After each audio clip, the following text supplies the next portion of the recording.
Hari ini kita akan membahas tentang ukuran simpangan dan variansi. Salah satu fungsi statistika yaitu untuk mencari atau menentukan angka atau nilai yang menyimpang dari ukuran pusat dalam suatu distribusi dan keragaman nilai dalam suatu distribusi. Penyebaran masing-masing data dari pusatnya menggambarkan keragaman data. Semakin beragamnya data dalam suatu kelompok, maka semakin menunjukkan menyimpang dari data pusatnya. Dalam ukuran simpangan dan variansi, ada 4 pembahasan. Yang pertama yaitu ukuran simpangan. Yang kedua, ukuran simpangan baku. Yang ketiga, koefisien variansi. Dan yang terakhir, skor baku.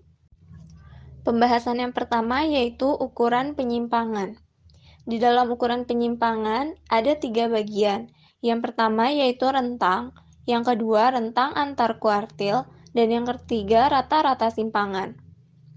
Rentang.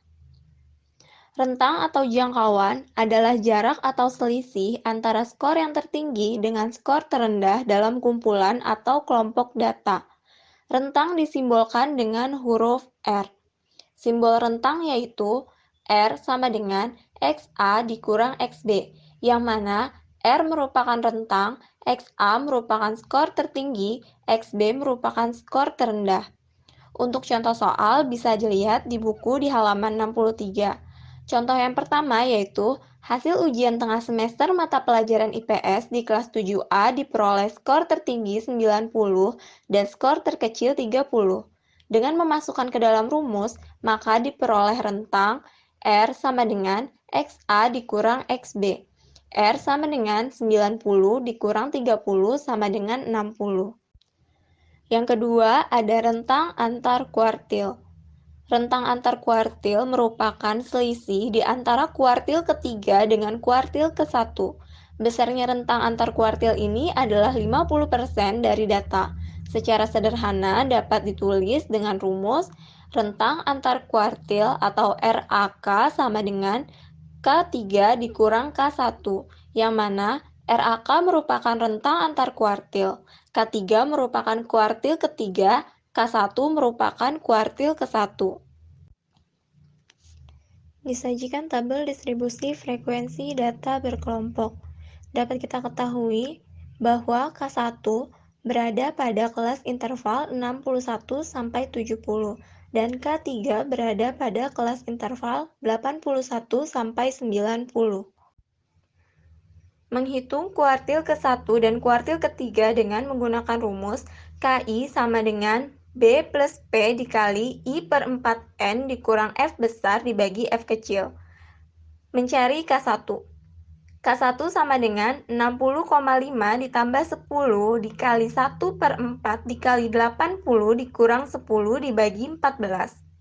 K1 sama dengan 60,5 ditambah 10 dikali 20 dikurang 10 dibagi 14. K1 sama dengan 60,5 ditambah 10 dikali 10 dibagi 14 sama dengan 67,64. Sekarang kita mencari K3. K3 sama dengan 80 dibagi 5 ditambah 10 dikali 3 per 4 dikali 80 dikurang 49 dibagi 18.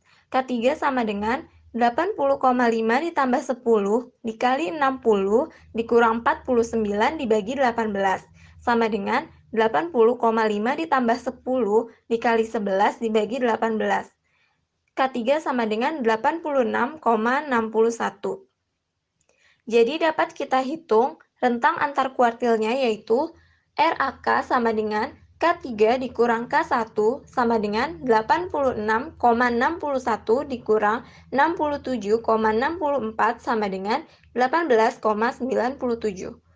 Berdasarkan hasil perhitungan tersebut, dapat ditafsirkan bahwa siswa yang memperoleh skor 67,64 adalah skor terendah dalam rentang antar kuartil, dan skor paling tinggi adalah 86,61. Yang selanjutnya ada rata-rata simpangan. Rata-rata simpangan atau rata-rata deviasi adalah jumlah dari seluruh simpangan. Rata-rata simpangan dinyatakan dalam rumus RS sama dengan sigma nilai mutlak dari XI dikurang X rata-rata dibagi N, atau RS sama dengan sigma nilai mutlak dari X dibagi N. N di sini adalah simpangan. Pada slide berikutnya terdapat tabel skor hasil ujian bahasa Indonesia. Bisa kita lihat di dalam tabel tersebut terdapat skor, simpangan, dan nilai mutlak dari X dikurang X rata-rata. Dari data tersebut, jika dihitung rata-ratanya diperoleh 25,7. Jumlah harga mutlak pada kolom terakhir adalah 71. Nah, sebelumnya kita cari dulu rata-ratanya. Cari rata-ratanya itu dengan kita menjumlahkan dulu skor yang ada seperti 21 ditambah 19 ditambah 23 dan seterusnya dibagi banyaknya skor. Nah, banyaknya skor itu ada 10, maka 257 dibagi 10 diperolehlah hasil 25,7. Rumusnya masih sama seperti tadi, yaitu RS sama dengan sigma nilai mutlak dari XI dikurang X rata-rata dibagi N, atau RS sama dengan sigma nilai mutlak dari X dibagi N. Sama dengan kita masukkan 71 dibagi 10, yaitu hasilnya 7,1. Nah, contoh data tersebut adalah untuk data yang masing-masing memiliki satu frekuensi saja. Nilai mutlak itu harus selalu positif. Jadi, di sini kan simpangannya kan ada yang negatif 4,7, maka harus diubah menjadi positif, yaitu 4,7. Negatif 6,7 diubah menjadi 6,7 dan seterusnya. Pokoknya nilai mutlak itu selalu positif. Selanjutnya terdapat skor hasil ujian bahasa Indonesia. Nah, bedanya dengan tabel yang sebelumnya yaitu di sini memiliki frekuensi yang berbeda-beda. Skor 19 frekuensinya 1, skor 24 frekuensinya 3, skor 26 frekuensinya 4 dan seterusnya. Maka diperoleh di sini jumlah frekuensinya 44, terus F nilai mutlak dari X dikurang X rata-rata yaitu 311. Nah, sebelumnya kita juga harus cari rata-ratanya. Mencari rata-ratanya sama seperti tadi, kita menjumlahkan dulu skor yang ada lalu dibagi dengan banyaknya skor. Lalu kita masuk ke dalam rumus.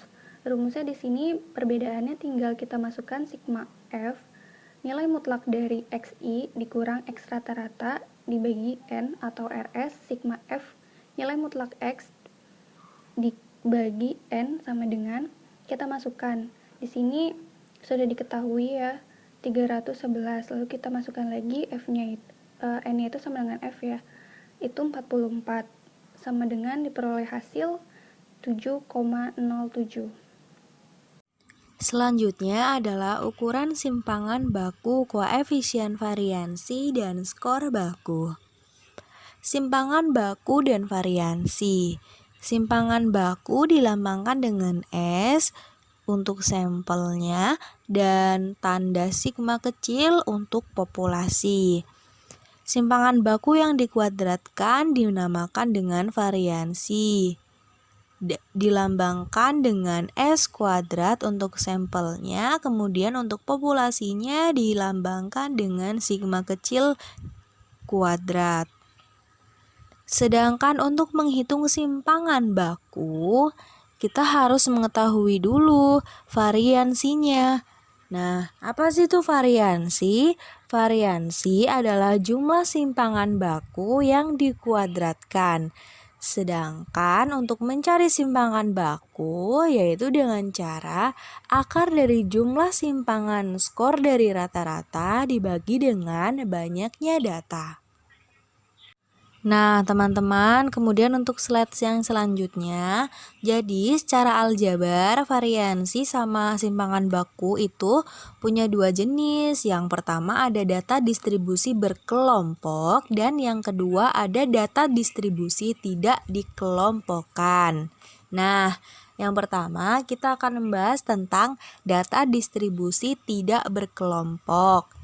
Nah, di sini terdapat rumus variansi dan simpangan baku.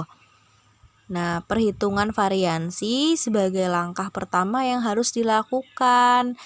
Karena apa? Karena variansi itu kan adalah jumlah simpangan baku yang dikuadratkan. Seperti itu. Nah, Rumusnya untuk menghitung variansi sama dengan S kuadrat sama dengan sigma XI. XI ini bisa sebagai skor atau datanya ya teman-teman. Kemudian dikurangi dengan rata-ratanya, kemudian dikuadratkan, kemudian dibagi N. N di sini sebagai jumlahnya seperti itu.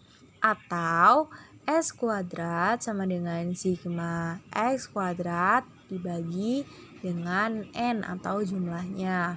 Kemudian untuk simpangan bakunya S akar XI min rata-rata, terus kemudian dikuadratkan, kemudian dibagi dengan jumlah, atau S sama dengan akar sigma X kuadrat dibagi dengan jumlah. Nah, teman-teman, slide selanjutnya itu disajikan sebuah tabel skor ujian bahasa Indonesia, teman-teman. Nah, di situ datanya itu ada jumlahnya ada 10 ya, teman-teman. Itu kan ada bisa kita lihat ya nomornya 1 2 3 sampai 10. Nah, terus di samping kolom nomor itu ada X1. Nah, X1 itu skore. Jadi misal nomor 1, oh iya anak yang nomor 1 ini skornya dapat skor 3. Terus yang ke anak nomor 2 ini skornya dapat skor 4 kayak gitu dan seterusnya sampai ke bawah. Nah, terus kolom selanjutnya itu ada X1 min X sama dengan X kecil ya, teman-teman. Nah, X-nya itu tuh apa sih? Nah, X-nya itu rata-rata, teman-teman. Nah, cara nyari rata-ratanya itu si X1 ini XI yang ini nih itu dijumlahin semuanya. Nah, ketemunya itu 88. Nah, cari rata-ratanya 88 dibagi 10. Nah, 10-nya dari mana? Dari jumlahnya kayak gitu. Jadi ketemu rata-ratanya ketemunya 8,8 kayak gitu. Terus cara ngisi ininya kan dikurangi tadi ya, berarti XI dikurangi rata-ratane. Nah, rata-ratane ketemu nek 8,8, berarti 3 dikurangi 8,8 ketemunya min 5,8. Terus 4 dikurangi 8,8 ketemunya min 4,8 dan seterusnya sampai ke bawah ya, teman-teman. Terus kolom yang di sampinginnya itu ada X kuadrat, teman-teman. Bisa dilihat ya. Nah, X kuadrat di sini itu hasil dari yang tadi nih kolom sebelumnya kan itu ada min 5,8, min 4,8. Nah, itu dikuadratkan, teman-teman. Min 5,8 hasilnya kalau dikuadratin itu 33,64. Min 4,8 dikuadratin jadi 23,04. Seterusnya kayak gitu sampai data yang ke-10 yaitu skor 16 ya, teman-teman. Nah, terus udah tuh semuanya ketemu. Nah, baru dijumlahin. Nah, jumlahnya X kuadratnya itu jumlahnya 171,6. Nah, kita kan mau nyari simpangan baku nih. Nah, sebelum nyari simpangan baku, nyari variansinya dulu, teman-teman. Nyari variansinya itu S kuadrat seperti yang udah ada rumusnya di situ ya. X1 min rata-rata dibagi dengan jumlah X1 sama rata-ratanya dikuadratkan kayak gitu, teman-teman. Nah, tadi kan udah ketemu tuh 171,6. Nah, tinggal masukin aja 171,6 dibagi jumlahnya. Jumlahnya itu berapa? Jumlahnya itu ada 10. Jadi hasilnya 17,16. Kemudian sekarang variansi udah ketemu, tinggal nyari simpangan bakunya. Simpangan bakunya S sama dengan akar dari simpangan bakunya. Jadi simpangan bakunya kan ketemu 17,16. Masukin aja, jadi akar 17,16 berapa gitu. Jadi hasilnya di sini 4,14. Nah, teman-teman, untuk slide selanjutnya itu, tadi kan kita udah bahas data distribusi yang tidak dikelompokkan nih. Nah, sekarang kita bahas yang data distribusi dikelompokkan. Nah, ada catatan nih, teman-teman. Perhitungan variansi untuk data dalam bentuk distribusi kelompok ini memiliki perbedaan, yaitu berupa frekuensi namanya. Nah, rumus untuk menghitungnya itu sama sih, masih ada variansi sama simpangan baku, cuman sekarang rumusnya beda teman-teman. Jadi ada untuk mencari variansinya S kuadrat sama dengan sigma fx kuadrat. Kenapa sih ada F-nya? Itu kan tadi udah dibilang ya, jadi perbedaannya itu ada di frekuensinya. Jadi data distribusi kelompok itu ada frekuensinya teman-teman ya. Nah, rumusnya seperti itu teman-teman. Ya, jadi ada FF-nya gitu. Berbeda dengan yang tadi sebelumnya, data distribusi tidak dikelompokkan. Teman-teman, sekarang kita ke slide 15 ya. Di situ terdapat tabel skor ujian bahasa Indonesia. Nah, itu ada 10 ya datanya. X-nya itu ada 3, 4, 7, 5, 10, 8, 9, 11, 15, sama 16. Totalnya 88. Nah, yang membedakan tuh di sini tuh ada frekuensi. Kalau yang tabel yang tadi tuh nggak ada frekuensi karena datanya itu tidak berkelompok. Nah, sekarang karena membahas tentang data yang berkelompok, perbedaannya kan tadi udah jelasin ya, terhadap perhitungan variansi untuk data dalam bentuk distribusi kelompok memiliki perbedaan yaitu frekuensi. Jadi di sini ada frekuensinya teman-teman. Seperti itu. Nah, di situ udah datanya tadi ya. Terus frekuensinya ada 1, 2, 3, 4, 6, 9. Jadi di sini tuh misal X itu misal X-nya 3. Frekuensinya 1. Oh, berarti anak yang misalnya dapat skor 3 itu ada 1 orang, yang dapat skor 4 itu ada 2 orang kayak gitu. Nah, ini fx ini didapat dari kolom fx ini ya teman-teman, didapat dari f dikali x. F frekuensinya dikali sama ininya, skornya kayak gitu. Nah, X-nya ini ketemu misal 3 kali 1 3, 4 kali 2 sama dengan 8 kayak gitu, dan seterusnya ke bawah. Nah, kemudian di kolom fx kuadrat di sini itu adalah hasil dari fx dikalikan dengan x. Contoh nih, yang nomor 1, 3 dikali 3, itu sama dengan 9. Terus 8 dikali sama 4, ketemunya 32. Terus 21 dikali 7, itu ketemunya 147.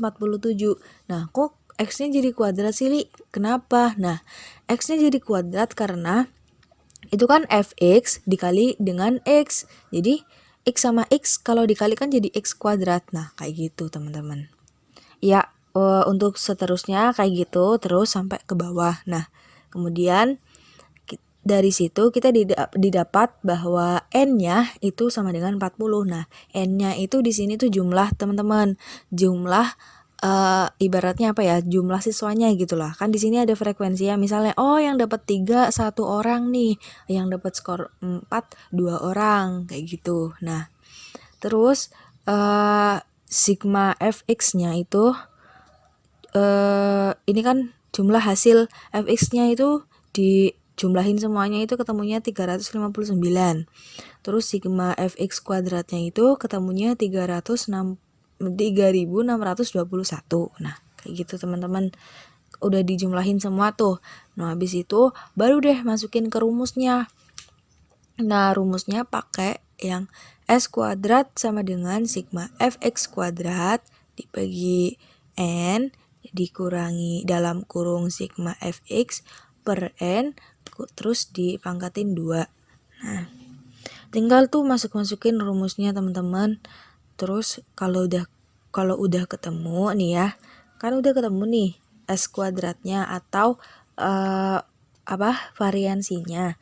Nah, sekarang simpangan bakunya berarti tinggal hasil dari variansi itu diakarin aja teman-teman. Nah, ketemunya 3,158. Nah, teman-teman, untuk slide selanjutnya ini ada tabel distribusi frekuensi data berkelompok. Tapi di sini itu ada kelas intervalnya ya, teman-teman, menggunakan perhitungan variansi sama simpangan bakunya itu dengan menggunakan kelas interval. Nah, perbedaan perhitungan variansi dengan menggunakan kelas interval ini terletak pada skor yang menjadi perkaliannya, teman-teman. Nah, jadi kalau di sini itu di tabel ini itu jadi skornya tuh bukan skor yang sesungguhnya gitu, melainkan skor titik tengah kelas interval. Nah, makanya kelemahan variansi atau simpangan baku yang diperoleh tuh jadi bukan skor sesungguhnya kayak gitu.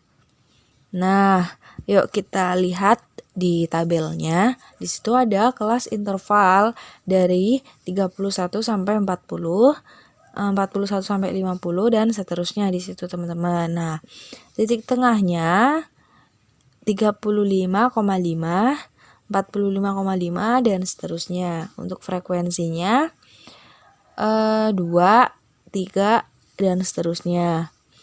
Fx-nya 71, kemudian ada 135,5.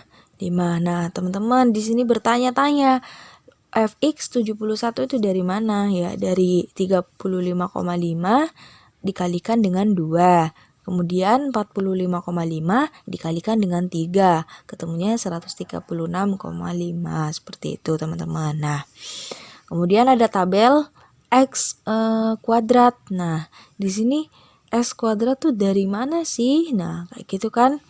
X kuadrat itu X kuadrat ini diambil atau ditemukan dari 35,5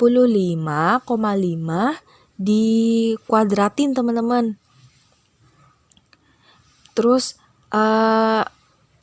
misal nih ada 45,5 dikuadratin tuh berapa? Jadi 45,5 dikali 45,5 kayak gitu, teman-teman. Dan seterusnya gitu sampai ke bawah nih, sampai 95,5 kayak gitu terus.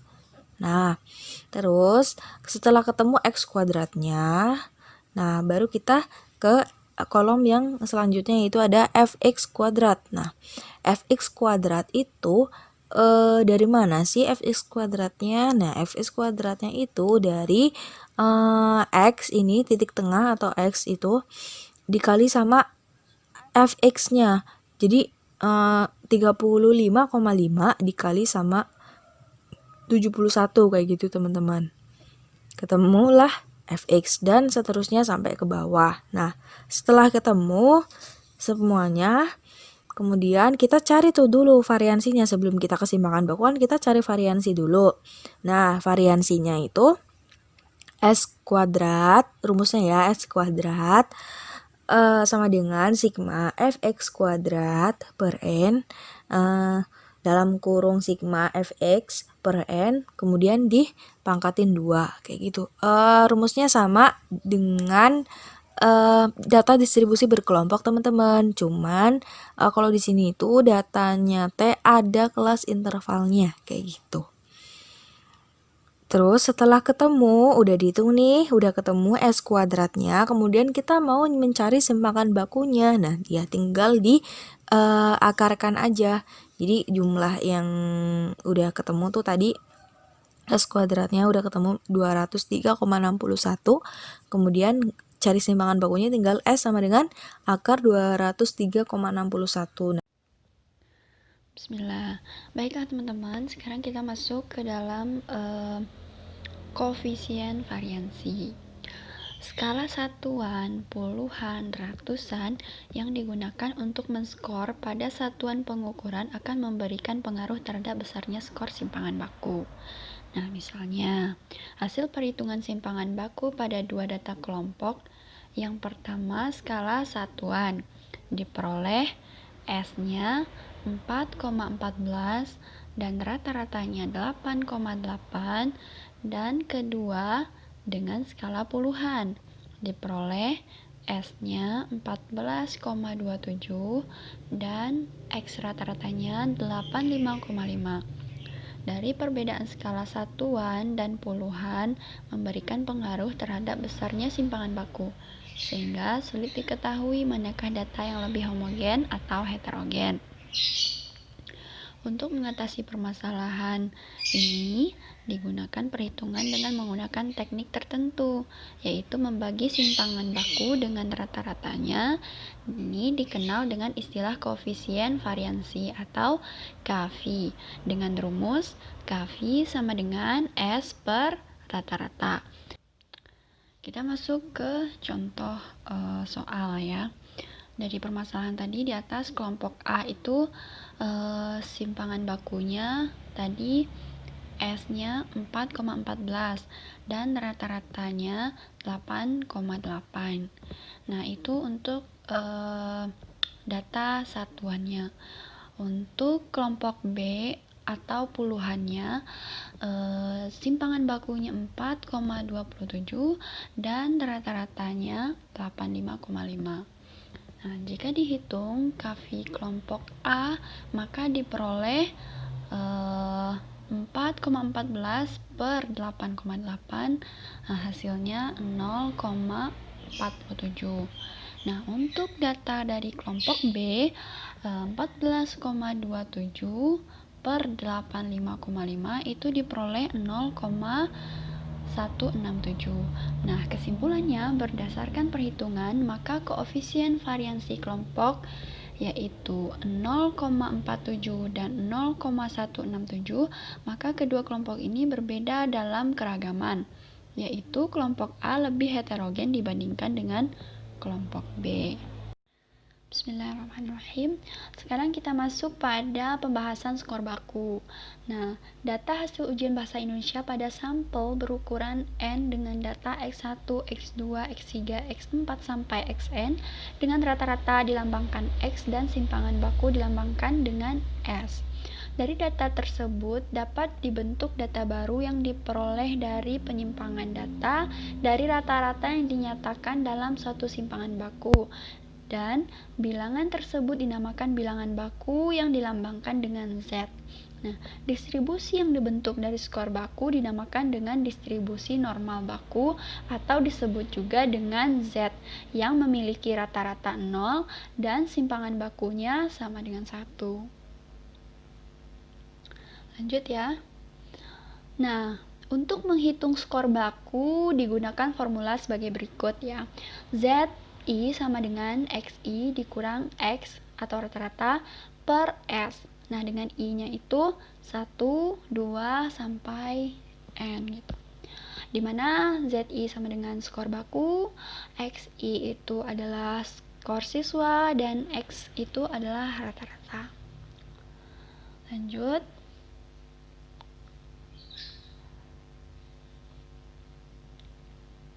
Nah, kita masuk ke contoh soal. Ini ya, contoh soal dari pembahasan ini. Seorang siswa mengikuti kuliah statistika pada ujian tengah semester memperoleh skor 45 poin dengan rata-rata 40 dan simpangan baku 2,5. Pada ujian akhir semester diperoleh skor 49 dengan rata-rata 43 dan simpangan bakunya ada 3. Dari kedua ujian tersebut, manakah posisi yang paling baik? Baik, kita bakal menyelesaikan persoalan ini di slide selanjutnya. Nah, kita dapat melihat ini saya sudah membaginya menjadi 2 part untuk 2 bersebelahan, ujian tengah semester dan ujian akhir semester. Nah, di yang pertama itu ujian tengah semester, kita cari dulu untuk mencari Z itu kita gunakan rumus tadi, X dikurang X atau rata-rata per S. Nah, tadi itu kita dapat poinnya itu skornya 45 dikurang rata-ratanya 40 dan dibagi 2,5 itu hasilnya ada 2. Berarti Z-nya adalah 2. Nah, kita cari di ujian akhir semester, Z-nya itu dapat poin 49 dikurang 43/3 itu hasilnya sama, yaitu 2. Berarti ujian tengah semester dan ujian akhir semester memiliki skor baku atau Z-nya itu sama-sama 2. Dan ini grafiknya sudah saya buatkan itu di 2 gitu.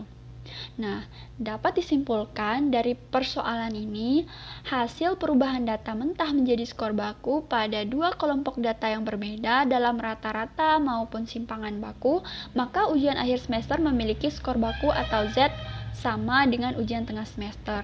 Berarti siswa ini baik itu di ujian tengah semester atau di ujian akhir semester sama gitu, nggak ada peningkatan dan tidak ada penurunan. Baiklah, alhamdulillah permaterian untuk pertemuan kuliah kali ini telah selesai kami jelaskan. Kalau ada teman-teman yang ingin bertanya, silahkan bertanya, ajukan pertanyaan kepada moderator, dan kami selaku penyaji pada pertemuan kali ini memohon maaf atas segala kekurangan dan terima kasih atas perhatiannya. Assalamualaikum warahmatullahi wabarakatuh.